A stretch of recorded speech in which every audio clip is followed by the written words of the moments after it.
जब आत्माओं में अपवित्रता आई तो प्रकृति भी इसे सहन नहीं कर सकी।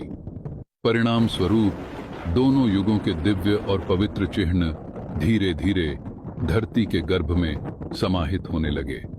इस युगांत में बड़े प्राकृतिक और भौगोलिक परिवर्तन हुए, जिसमें आत्माएं अपने ही अपवित्रता के कारण सुख शांति से परिपूर्ण राज्य को खो बैठते हैं। फिर द्वापर युग से ही भक्ति की शुरुआत हुई और पहले पहले राजा विक्रमादित्य भगवान शिव के सोमनाथ मंदिर की स्थापना किए। उसी युग में वेद, गीता, भागवत पुराण जैसे धर्म ग्रंथों की रचना हुई, जिनका उद्देश्य मानव को ईश्वर के समीप ले जाना और आध्यात्मिक उन्नति की राह में मार्गदर्शन करना था। जब आत्माएं पवित्र थीं तो पूज्य थीं, परंतु विकारों और मोह के कारण जब उनका पतन हुआ तो वही देवताएं पुजारी बन गए। द्वापर युग से ही अनेक महान संतों, ऋषियों और धर्म संस्थापकों का इस धरती पर जन्म हुआ। वे श्रेष्ठ कर्मों की प्रेरणा देकर आत्माओं को अज्ञान, मोह तथा पाप से मुक्त कराकर परमात्मा के समीप ले जाने और सृष्टि के इस निरंतर पतन को रोकने का प्रयास करते रहे। लेकिन देह अभिमान में डूबी आत्माएं उस अदृश्य सर्वशक्तिमान परमात्मा के संदेश को न समझ ईश्वर का संदेश लाने वालों को ही भगवान मानने लगे। परिणाम स्वरूप मानव अनेक धर्मों, भाषाओं और जातियों में बंटते चले गए। सतयुग से लेकर द्वापर युग तक शरीर में रहते रहते और द्वापर युग में 21 जन्म देह अभिमान में जीवन जीने के कारण आत्मा शरीर को ही अपना स्वरूप मानने लगी। अब केवल शरीर की आवश्यकताओं की पूर्ति ही जीवन का उद्देश्य बनने लगा। यही विस्मृति धीरे धीरे इस सृष्टि को तमोप्रधान, अशांति और संघर्ष से भरे कलयुग में पहुंचा देती है। कलयुग में 42 जन्मों के साथ आत्मा और प्रकृति दोनों ही अति तमोगुणी होते जाते हैं।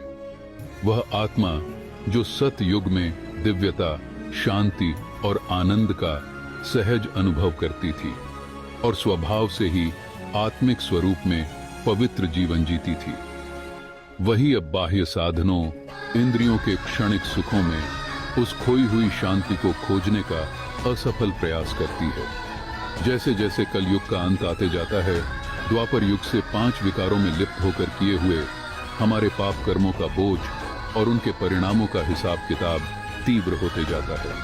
परिणाम स्वरूप संसार में दुख, बीमारी, तनाव और अकाले मृत्यु बढ़ते जाता है। इन दुखों के समाधान हेतु समय समय पर अनेक धर्म, मत और पंथ जन्म लेते हैं, लेकिन इनके विविध विचार और शिक्षाओं से आत्मा की बुद्धि भ्रमित होती जाती है, जिसके कारण मनुष्य परमात्मा से और अधिक विमुख होते चला जाता है।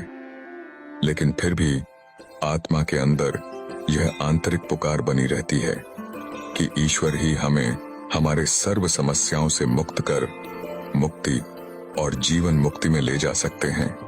इसलिए मनुष्य 63 जन्मों से भक्ति करते ही आता है, लेकिन पाप कर्मों के प्रभाव और तमोगुणी बुद्धि होने के कारण परमात्मा की प्रेरणा को पहचानने और समझने की क्षमता भी नहीं रख पाता।